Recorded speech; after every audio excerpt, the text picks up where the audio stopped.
할렐루야.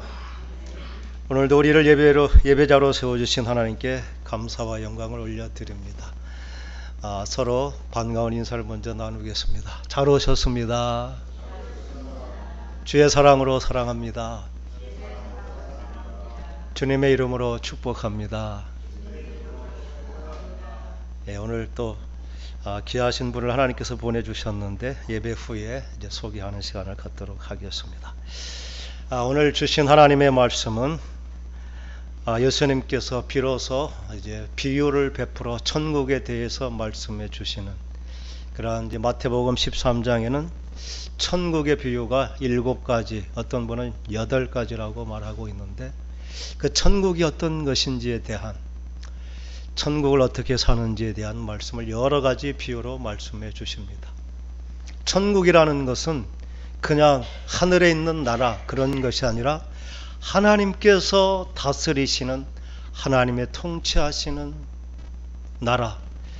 그래서 하나님의 말씀이 주권이 있고 하나님의 말씀을 따르는 백성이 있고 또 그들의 삶의 자리가 있는 것, 이게 하나님 나라의 개념인 것입니다.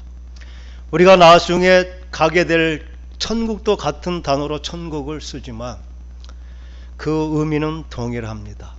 우리는 이 땅에서부터 천국을 살고 또 영원한 천국을 누리게 되는데, 오늘 주신 말씀은 비로소 그렇게 하나님과 더불어 하나님의 통치를 받으며 사는 인생들이 어떻게 살 것인지에 대한 천국을 사는 구체적인 삶의 모습을 말씀해 주시고 있습니다. 오늘 주신 말씀은 씨 뿌리는 비유라고 이렇게 알려져 있습니다. 오늘 말씀의 제목을 열매 맺는 인생 이렇게 정했습니다. 오늘 주신 말씀을 통해 우리 모두가 참으로 인생의 값진 열매를 맺는 우리 모두가 될 수 있기를 간절히 축원합니다. 아멘. 예수님께서 비유를 통해서 말씀해 주시는 것은 어떤 한두 사람의 이야기가 아니라 이 비유 안에 우리 모두가 다 속해 있습니다.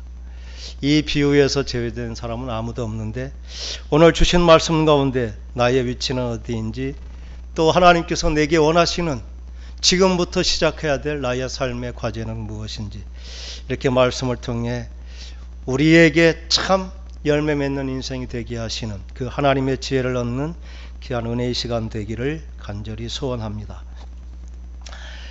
첫 번째, 예수님께서는 길가에 뿌려진 그러한 씨에 대해서 말씀해 주셨습니다. 씨를 뿌릴 때 더러는 길가에 떨어졌다 이렇게 말씀합니다.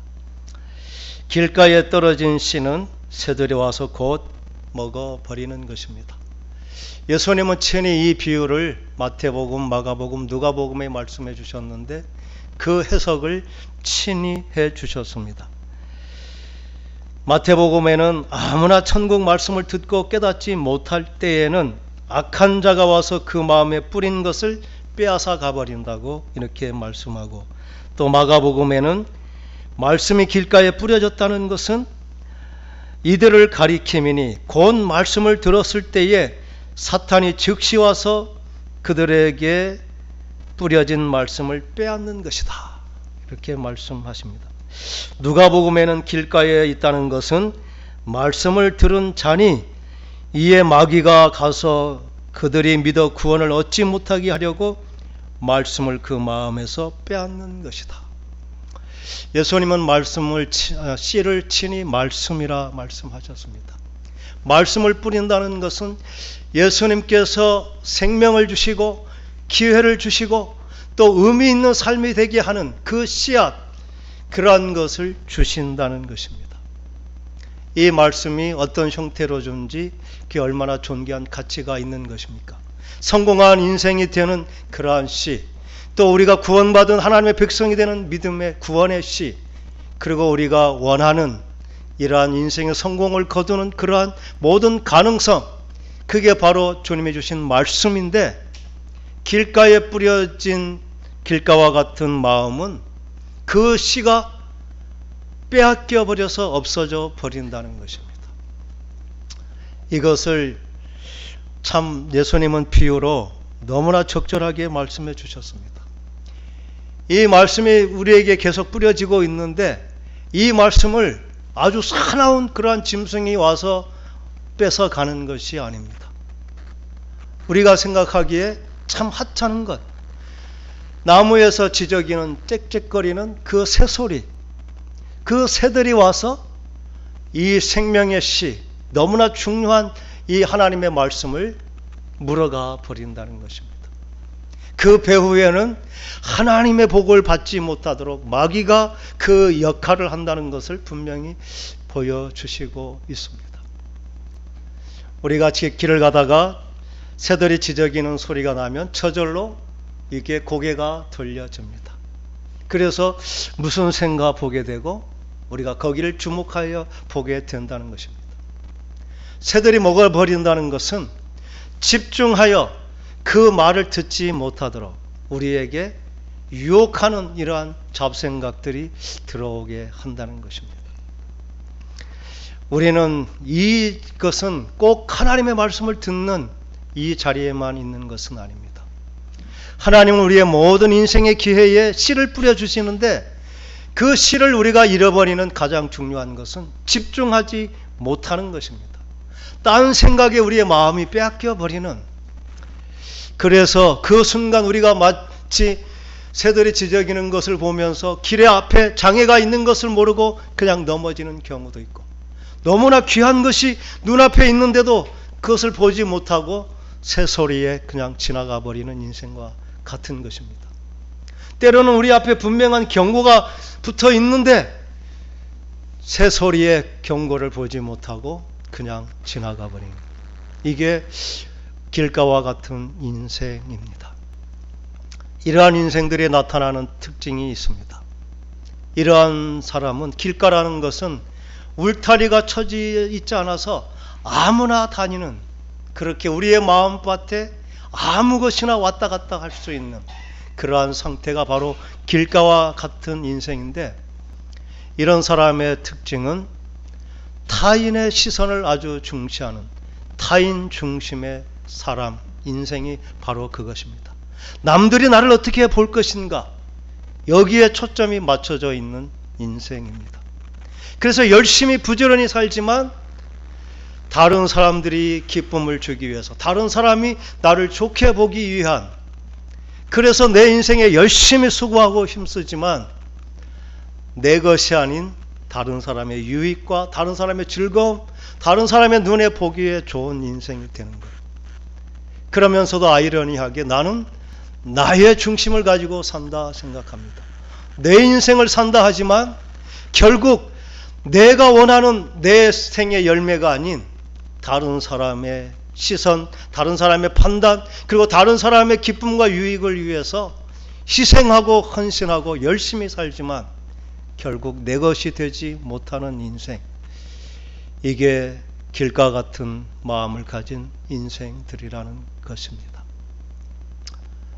그것은 내가 지켜서 열매 맺을 그러한 분명히 내 인생의 목표, 그리고 내가 거둘 그러한 열매를 붙잡지 못하고 그냥 흘려버리는, 분명히 들었지만 내게 그 기회가 왔지만 그것을 내 것으로 여기지 않고 그냥 일상 지나가는 하나의 일이라 생각하고 놓쳐버리는 인생, 이게 타인 중심에 사는 그러한 길가 같은 인생을 보게 됩니다. 이 인생은 우리의 어떤 삶의 단면이기도 합니다. 모든 사람이 한 가지 그런 면만 있는 것은 아니지만 우리의 인생이 길가와 같은, 정말 내가 내 생각, 내 그러한 삶의 의미를 추구하고 내 열매를 추구하지 못한다면 우리는 먼저 나는 길가와 같은 인생, 정말 아무 것이나 왔다 그냥 내게 하나님의 생명의 말씀이 내게 머물지 못하는, 다른 것에 집중하여 그 기회를 놓쳐버리는 어리석은 자는 아닌지, 오늘 이 말씀 앞에 새로운 도전을 받는 저와 여러분 되기를 간절히 소원합니다. 두 번째는 돌밭에 뿌려졌다고 말씀하십니다. 이 돌멩이가 섞여 있는 그러한 돌짝밭이 아니라 아예 안반이 딱 깔려 있는, 그래서 그 위에 흙이 얇게 덮여 있는 밭. 그래서 이 밭은 말씀이 뿌려질 때 뿌리를 내리지만 뿌리가 깊지 못하므로 햇볕이 나면 바로 시들어 버리는 이러한 밭과 같은 밭이 있다라고 말씀하십니다. 이러한 밭은 말씀을 받고 즉시 기쁨으로 받지만 정말 말씀으로 인하여 환난이나 또 박해가 일어날 때, 또 누가복음에는 시련을 당할 때에 그 믿음을 배반하여 버리는 자라 이렇게 말씀하고 있습니다. 그 의미는 말씀이 받기는 받았는데 그 말씀이 깊이 뿌리를 내리지 못한, 그래서 곧 시들어 버리는 상태라고 하는 것입니다. 이러한 사람의 모습은 자기 중심성이 아주 강한 그러한 인격의 모습을 갖고 있는 것입니다. 내 생각, 내 경험, 내 판단으로만 모든 것을 생각하는 그러한 모습, 마치 단단한 바위가 마음에 딱 있어서 결코 내 바위를 뚫고 어떤 것도 뿌려내리지 못하는 것 같은 이러한 상태는 우리가 상한 그러한 깊은 마음의 상처가 있는 그러한 우리의 마음밭을 말하는 것입니다. 상처가 있는 사람, 그리고 마음이 다친 사람은 결코 다른 사람의 아무리 좋은 얘기도 들려주지 않는 것입니다. 상처가 깊기 때문에 쉽게 마음을 열지 못하는 것이죠. 그래서 모든 것이 내 경험과 또 나의 판단을 통해 내 아픔의 상처를 근거로 모든 일이 해석되기 때문에 결코 타인과 깊은 교제 가운데 들어가지를 못하는 것입니다. 모든 사람이 말에 결코 정말 그 마음이 내게와 닿지 못하는 것, 이것을 돌밭이라고 이렇게 예수님은 말씀하고 있습니다. 우리는 생각합니다. 우리는 인생을 살면서 많은 아픔을 경험하기도 하고 상처를 경험하기도 합니다. 하나님께서 천국의 백성 되고 하나님의 사랑하신다면 우리 생각에는 그러한 것들이 없게 평안한 삶을 주시는 것이 하나님의 은혜가 아닌가 생각합니다. 하나님 없다면 우리가 경험한 그 돌밭, 그 아픔, 상처는 우리의 인생의 참 절망이고 끝일 것입니다. 그런데 하나님을 만난 모든 사람들은 이 돌밭과 같은 아픔과 상처를 경험하면서 그들의 믿음이 다져지고 그들이 비로소 성숙한 인격, 하나님의 복받은 사람이 되었다는 것입니다. 다윗은 위대한 임금이 되었는데 그는 자신의 시편의 고백처럼 사망의 음침한 골짜기를 다니는 그 외롭고 힘든 그 상처, 그 정말 단단한 돌밭 같은 그러한 경험을 통해서 그는 모두를 포용하고 모든 사람에게 존경받는 왕이 될 수 있었던 것은 그 상처의 경험을 뛰어넘었기 때문인 것입니다. 요셉은 어떻게 그 축복의 사람이 되었습니까? 그는 노예살이라고 하는 깊은 상처를 경험한 것입니다. 감옥의 죄수가 되었습니다. 그것은 누구에게도 정말 마음을 열지 못하는 깊은 아픔이었지만 하나님은 그 시간들을 사용하셔서 그가 정말 전 애굽을 통치할 수 있는 지혜와 능력을 그 가운데 베풀어 주신 것입니다. 모세는 어떻게 그렇게 하나님께 쓰임 받았습니까? 모세는 40년이라는 긴 광야, 그 메마른 광야의 인생을 경험하면서 비로소 자신을 비워내고 하나님께 쓰임받는 인생이 되는 것입니다. 하나님께서 우리가 아픔과 절망, 상처를 경험하게 하는 것, 그것은 우리로 하여금 더 성숙한 믿음의 사람이 되게 하는, 아니 그러한 과정을 겪음으로 우리가 더 정말 모든 사람의 아픔을 이해하고 또 모든 사람을 위로할 수 있는 그러한 더 큰 하나님의 계획과 섭리가 이러한 돌짝밭 가운데 있다는 사실입니다. 우리의 상처는 우리를 넘어뜨리지 못하는 것입니다. 하나님은 우리에게 돌짝밭 같은 그러한 인생의 길을 가게 하신 것, 그 인내의 시간을 통해서 하나님은 더 깊은 인생의 진리를 깨닫도록 이 시간도 우리에게 은혜를 베풀어 주시는 줄 믿습니다. 이 깊은 상처들이 하나님의 영광으로 변화될 수 있는, 우리를 고통했던 그 모든 것은 우리의 믿음과 인내를 통해서 더욱 성숙한 믿음의 사람이 되게 하시는 하나님의 기회가 될 수 있기를 간절히 축원합니다. 세 번째 밭은 가시떨기 밭에 떨어졌다 말합니다.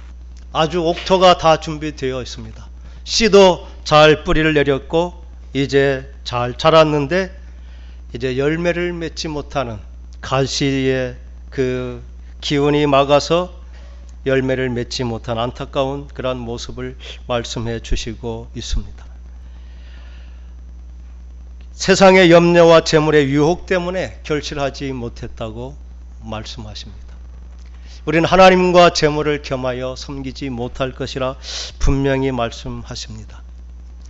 오늘 이 가시떨기, 가시가 있는 밭은 바로 세상 중심의 그런 가치관을 가지고 살아가는 사람들의 모습을 분명히 말씀하고 있습니다.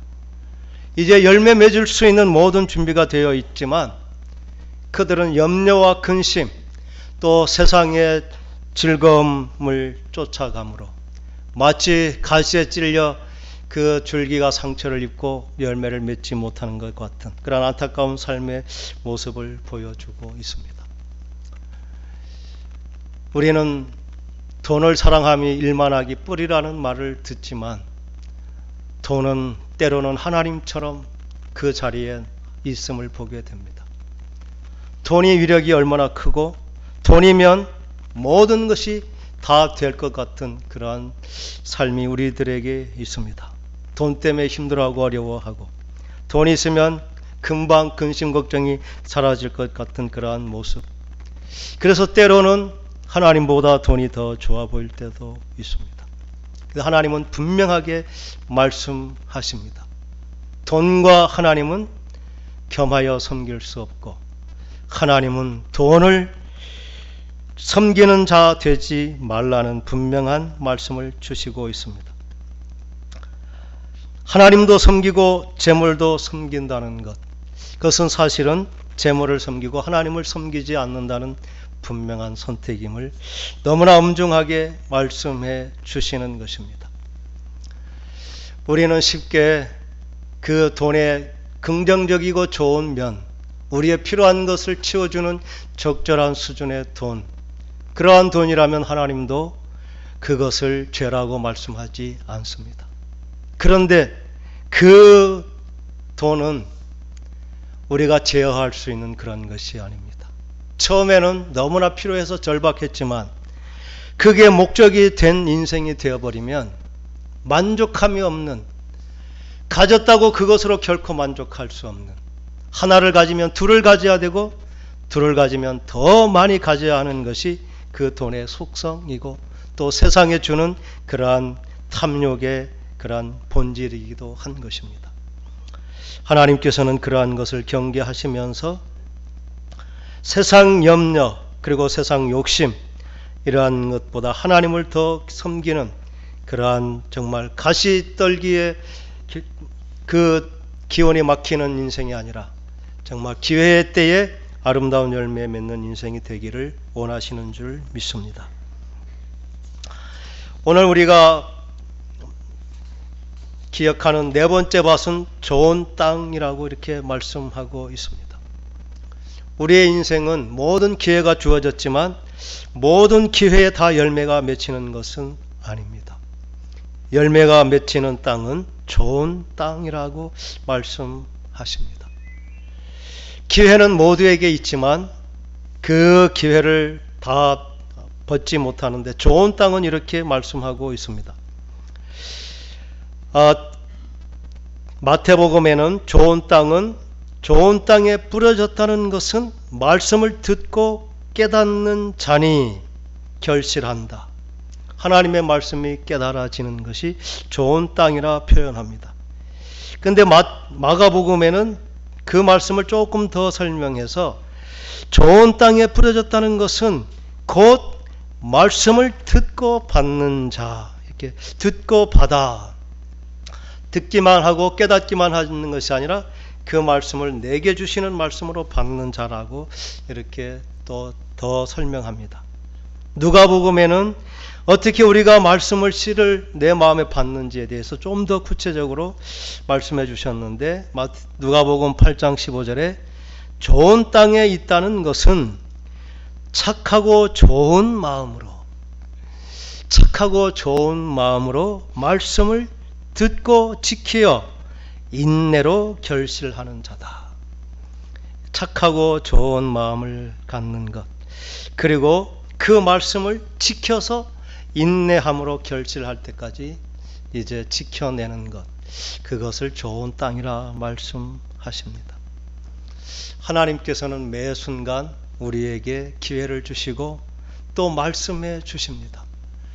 이 시간 선포되는 설교 말씀뿐만 아니라 하나님의 말씀은 모든 가능성, 또 새롭게 변화될 수 있는 내 인생의 참된 가치를 정말 맺을 수 있는 인생 성공의 모든 기회, 그리고 또 할 수 있는 지혜, 그리고 능력, 또 내가 붙잡아야 될 하나님의 분명한 목적의 말씀, 이러한 것들이 때때로 우리에게 들려지는 것입니다.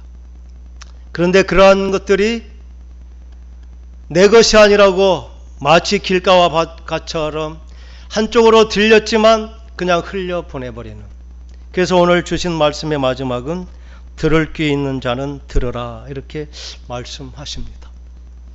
들을 귀가 있다는 것은 들은 말씀을 오늘 주신 말씀처럼 좋은 마음으로 내게 받고 그 말씀을 지켜서 인내함으로 열매 맺도록 하는 것, 이게 들을 귀 있는 자의 듣는 모습을 이렇게 설명해 주고 있습니다. 우리들은 정말 내 중심으로 산다고 하면서도 결국 다른 사람은 나를 어떻게 평가할지, 나를 어떻게 볼지, 이렇게 다른 사람의 평가에 자신의 인생을 맡기는 길가와 같은 인생이 있습니다. 때로는 모든 사람의 충고도 또 좋은 얘기도 들려지지 않는 내 중심으로 모든 것을 결정하고 판단하면서 오직 나의 아픔의 상처가 모든 것이 기준이 되어버리는 그러한 단단한 마음도 있습니다. 하나님과 더불어 세상의 기쁨도 즐거움도 취하고자 하면서 세상 염려 근심이 있을 때 하나님보다 내게 있는 돈과 권력과 힘, 그것을 더 의지하게 되는 믿음 없는 우리의 모습을 보게 됩니다. 하나님께서는 우리가 천국을 산다는 것은 그렇게 다른 사람의 중심, 내 중심, 또 세상 물질 권력의 중심이 아닌 하나님의 말씀이 우리의 중심에 있고 하나님의 기쁨이, 하나님이 기뻐하시는 것이 내 기쁨이 되는 인생, 이게 열매 맺고 의미 있게 사는 우리들의 복된 삶의 모습이라고 오늘 말씀해 주시는 줄 믿습니다. 천국을 사는 것, 그것은 우리가 이 땅을 살면서 의미 없이 지나쳐 버리는 것이 아니라 반드시 우리를 이 땅에 세우신 하나님의 의미 있는 열매를 남기는 인생이 되는 것입니다. 하나님께서는 오늘도 우리를 부르신 것, 하나님께서 맺힐 열매가 분명히 있다는 사실을 우리에게 말씀해 주시는 줄 믿습니다. 하나님이 주신 기회, 착하고 좋은 마음으로 우리는 그 기회를 붙잡고 그 기회의 씨가 우리의 인생 가운데 열매 맺도록 인내로 지키는 그러한 복된 저와 여러분 될 수 있기를 간절히 축원합니다. 기도하겠습니다.